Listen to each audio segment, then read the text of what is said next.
আর আমার শেষ কথা, কিশোর ভাই, যুবক ভাই, দোস্ত, এই পৃথিবী তোমারে মনে রাখবে না রে আব্বা। তুমি সেজদা দাও, ফজরের নামাজ পড়ো, আখেরাত ভুলো না। আব্বা তোমারে দুনিয়া মনে রাখবে না।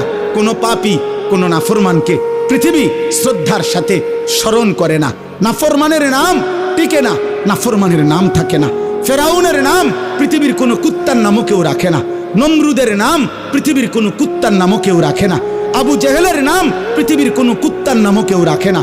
আবু লাহাবের নাম কোনো কুত্তার নামও কেউ রাখে না।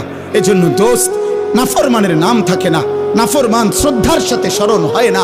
ঈমানওয়ালা, সেজদাওয়ালা, বন্দিগিওয়ালা, মানুষের কল্যাণ, মানুষের সেবা, আখেরাতের ফিকির যার মধ্যে, সে দুনিয়াতেও টিকে থাকে, সে আখেরাতেও টিকে থাকবে।